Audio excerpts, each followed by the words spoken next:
Now at 5, Joplin schools unveil proposed safety upgrades for elementary campuses. Plus, Southeast Kansas nonprofits get double the donations this week through a special matching program. And the longest government shutdown in history could soon come to an end. I'm Erica Brown with more from Capitol Hill as the House prepares for a final vote on a funding bill that could end the deadlock. The 4 states' most watched news starts now. The Joplin School District approves plans for the next phase of building improvements, and they're focused on safety. This is KOAM News. I'm Dow Quick. Phase 1 of the improvements addressed upgrades to educational spaces considered to be high priority. Well, now the district's long-range planning committee is unveiling Phase 2 of the project. It includes upgrades to safety and security at a number of Joplin elementary schools. It would be paid for by $10 million in district reserve funds, as well as a bond issue that would maintain the current tax rates. Added security safety for our families. You know, there was a time where most of the kids walked to elementary schools, and now we're at a point where most people drive. So for the safety and security of our kids and families and staff, we need to do some parking renovations and pick up drop-off renovations in some of those schools. We're going to have a lot more on the changes proposed under Phase 2 tonight at 6. Match Week is underway for nonprofit organizations in Southeast Kansas. The Community Foundation of Southeast Kansas is matching donations to participating nonprofits to keep them thriving in the community. The nonprofits involved range from cancer support services to educational foundations and other endowment funds. Community foundations will be in our communities forever. We are here, we're supporting nonprofits in our community, and that's why we were founded, is to keep money local. And again, that importance is as evident more now than it ever has been. According to foundation officials, $2 million in matching donations have helped area nonprofits in the last 10 years.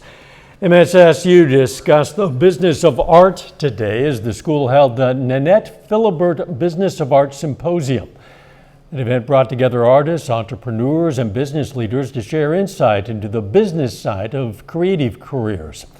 The symposium aimed to help local artists turn their passion into a profession, with discussions on marketing, networking, and sustainability in the arts. There's a business side to artwork that is much broader than is usually available in college because it's harder to teach it.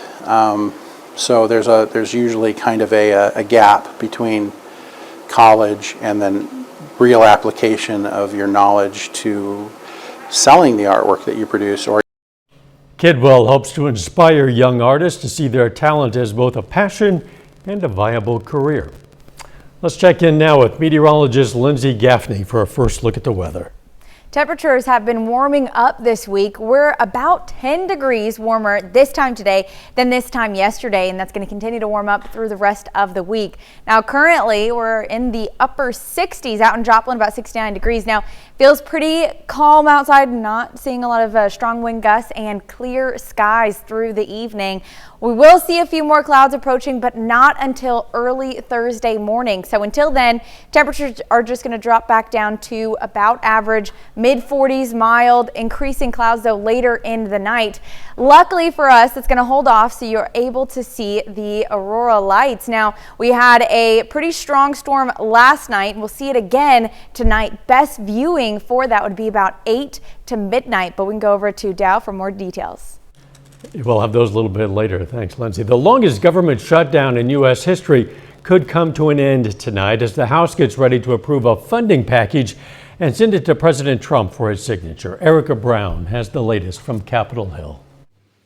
The House will be in order. The House convened for the first time in nearly 2 months ahead of a final vote on a funding bill that would end the government shutdown. Republican Speaker Mike Johnson expressed optimism that the measure will pass. We believe the long national nightmare will be over tonight. It was completely and utterly foolish and pointless in the end, as we said all along. The bill funds the government through the end of January, extends funding for SNAP benefits for a full year, and reverses shutdown-related layoffs of federal workers. But the legislation does not include the extension to the Affordable Care Act tax credits that Democrats say is critical to lower premiums, leaving many in the party frustrated. We have federal workers across the country that have been missing paychecks. We have SNAP recipients, millions of SNAP recipients across the country that, whose access to food stability was imperiled. And we have to figure out what that was for. If this amended bill gets through the House, it will then go to President Trump for his signature and officially mark the end of the government shutdown.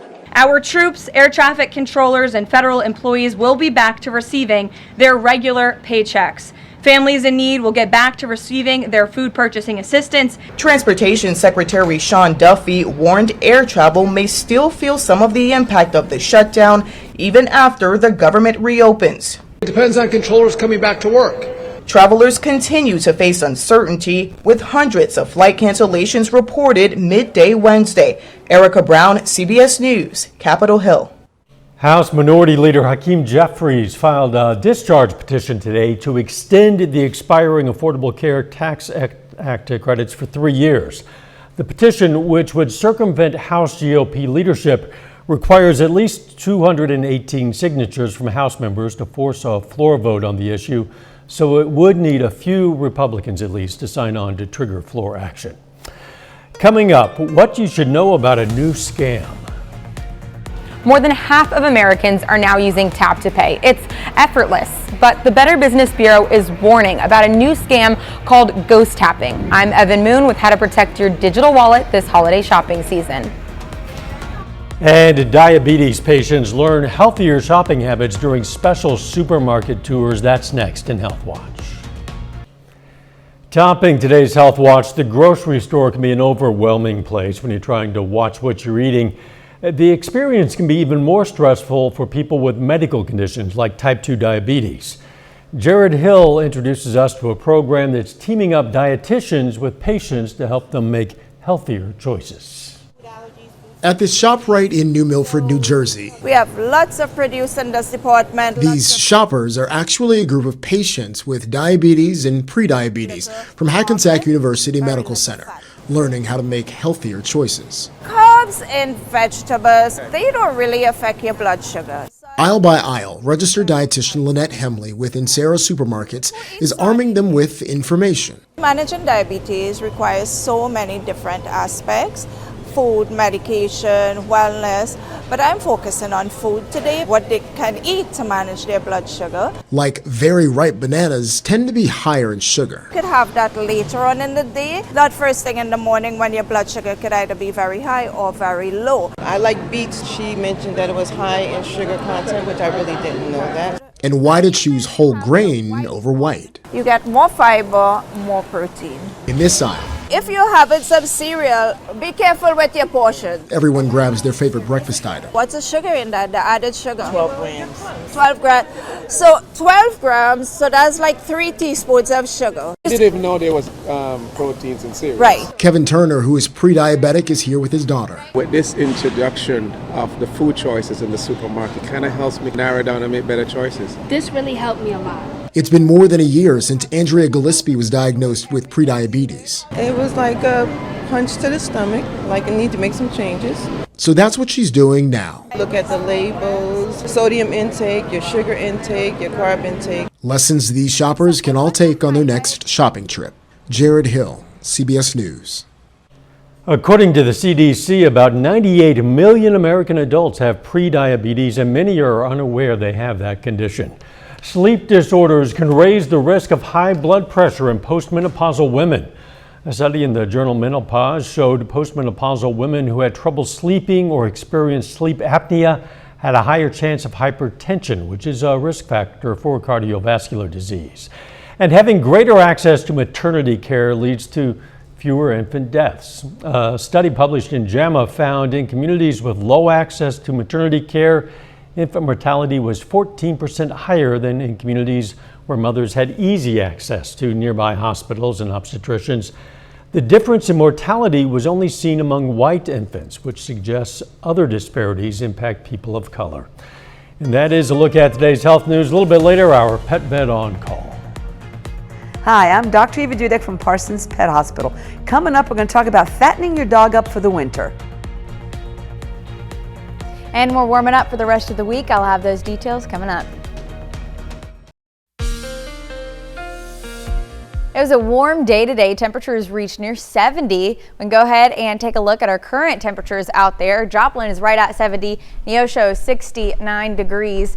Now Cassville's already down to 68 degrees. Across the board, we're starting to drop down a little cooler tonight. We're still nearly 10 degrees warmer this time today than this time yesterday. We're going to continue that warm up through the rest of the week and even into the weekend, though skies mostly remain clear, at least through the evening. Now you can see, taking a look at Indigo Sky Casino and Resort, just a really pretty sunset out there, and clear skies continue for most of the evening. Now that's going to be a good thing if you want to get outside and see the aurora lights, but we'll look at when clouds are expected to make their appearance. So here we are, 9 o'clock, few clouds up there near, let's see, Yates Center, Mound City area. Now most of that dissipates, but we'll have another round of more widespread cloud coverage for us Thursday morning. Now not expecting any rain chances on Thursday, but it is going to be a pretty cloudy morning before all that starts to clear out, though none of that happens until after midnight. So perfect viewing time,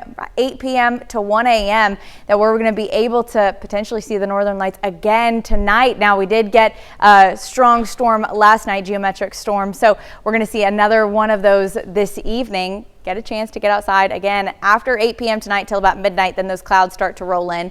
For the rest of the week, we're back into that ridge, so we're continuing warm up into the 70s, even upper 70s by Friday and Saturday. We'll see a chance for rain on Monday. We have a little short wave that brings some isolated showers to us late Monday evening, and then more widespread rain chances not approaching until Wednesday. So here we are, Tuesday night into Wednesday. We're starting to see some rain chances down in Texas. Those will push into the area with potential for storms maybe Thursday afternoon. Now, not able to justify what kind of severe weather we could see, but we definitely could see some thunderstorms and even just more widespread rain, which we need it with those drought conditions east of I-49. Now, most of that passes by Friday. We still have another low out there to our west, which will drop temperatures even further as it moves through the area.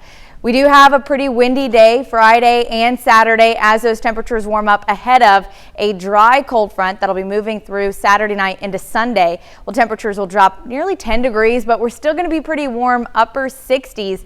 We warm back up on Monday, a couple of those showers again late Monday afternoon and into the evening, and then another cool down into Tuesday, upper 50s, low 60s, and then we stay in the 60s for the rest of the week as those rain showers start to really push into the area, which again, we definitely could use some rain chances. I'm ready for consistent cold weather. We've gotten a little taste of it over the weekend, but I'm ready for it to last. I want to see some snow. I want to see Christmas. That's what I'm ready for. Well, you know, we've already dug the parkas out of the closet, Yes, right? We've got to put them to some use. Exactly. Guaranteed one way or the other. Eventually the colder weather, of course, will return. It will. It will. Lindsay, thanks. That Northern Lights display lit up the four-state sky last night. A stunning sight for those of us fortunate enough to see it. These are images sent to us by viewers taken right here in the area. The technical term for this is an aurora, and it occurs as a result of a coronal mass ejection, which is a particle-charged blast of solar material that serves as a magnetic field in space. 2 CMEs were detected last night.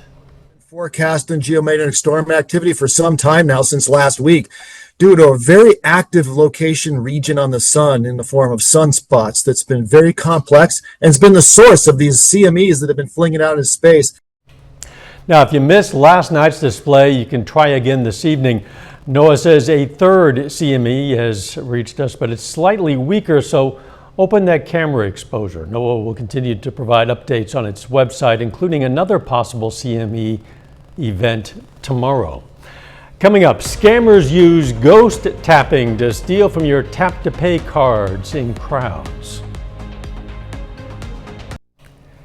Topping today's Consumer Watch, it's the season for scammers, and now they found a way to steal your money even if you don't swipe your card. The Better Business Bureau is warning shoppers using contactless payments about a scam targeting this easy way to pay. Evan Moon explains ghost tapping. No wallet, no problem. Tap to Pay has become a popular way for quick and convenient checkouts, but the Better Business Bureau is warning shoppers to slow down to avoid a threat called ghost tapping. Ghost tapping is when your tap to pay card is secretly charged without your knowledge, or you tap it and then it's charged multiple times. The technology can take your money without ever touching your card, using its NFC or near field communications, how two electronic devices talk to each other. When those communications are intercepted, it allows a bad guy to essentially use your credit card for unauthorized transactions. The good news is a bad guy has to be within inches of either your mobile phone or your credit card in order to skim that information. These crimes come as touch-free payments are on the rise. More than half of Americans are using mobile wallets like Apple Pay, according to MasterCard. If you love using Tap to Pay, you're not alone. It's almost effortless. But as we head into the busy holiday shopping season, experts say there are some ways you can make sure you don't get tapped out by these scammers. Melanie McGovern with the Better Business Bureau says be vigilant in crowds. The first time I heard about this was at a concert, that people were reporting that they had charges that they weren't familiar with, and it happened after they attended a concert. So when you're in close quarters, and there's Christmas festivals coming up, holiday festivals, marketplaces, things like that. Cybersecurity expert Robert Siciliano's #1 piece of advice is to pay close attention to all card activity. Is to set up push notifications or push alerts so you can dispute them with your credit card company. So this holiday shopping season, make a list and check your taps twice. Evan Moon, CBS News, New York. Investing in an RFID blocking wallet or card sleeve could also offer more protection. Final check of the forecast up next. Up next on the CBS Evening News, when city lights drown out the stars, a Texas telescope farm, as it's called, is bringing the universe back into view. Then on KOAM News at 6, we're going to learn more about Joplin School's long-range facility plans. Plus, it is match week in Southeast Kansas for nonprofit organizations. And in sports, hear about the Joplin Dancing Sisters heading to an international competition. Stay with us. CBS Evening News, KOAM News at 6. As cold weather season approaches, we typically adjust our wardrobes, might prepare our homes and our vehicles. Should we also prepare our pets? Well, that brings us to today's question for our pet vet on call. Should I fatten up my outdoor dog before cold weather sets in? Yeah, kind of, sort of. A little extra layer of fat will give them a little more energy and help them stay warm. But even more important than that is to have a really good shelter, a structure that is insulated well from the wind and the cold, something that is precipitation proof so your pet can stay clean and dry, and a lot of good warm bedding. So if you're one of those that won't let your dog in the house in the wintertime, start working on a really good dog house. You know, we invite questions from anyone. If you have a question, you just send it to us at petvet@koamtv.com. Dr. Eva Dudek from the Parsons Pet Hospital answers a different question or sometimes brings us a fun fact. It's every Wednesday on KOAM News at 5. You can also find answers to previous questions on our website. All right, let's check out our picks of the litter for the week. From the Joplin Humane Society, we've chosen this tricolored adult Australian Shepherd. It's a male named Bud. And from the Southeast Kansas Humane Society, a 2-year-old Akita mix. His name is Abisu. If you're looking for a pet, why not at least check out your local Humane Society? Beautiful evening out there. Well, we still have a little bit of daylight. It's not much really, but I guess you could still take the dog for a walk out there. Well, and it's going to be feeling really nice. Temperatures are dropping down only to the mid-40s tonight, so pretty mild night. The next couple of days, we're going to be in the 70s, even getting to the upper 70s. Plus, winds pick up Friday and Saturday with those temperatures, near 80, especially on Saturday. So pretty warm weekend. We better enjoy these warmer temperatures while we can. They will not last. Absolutely. For sure. Thanks for joining us. CBS Evening News is next. Of course, we're going to be right back here for KOAM News at 6. See you then. Let's make it a great evening.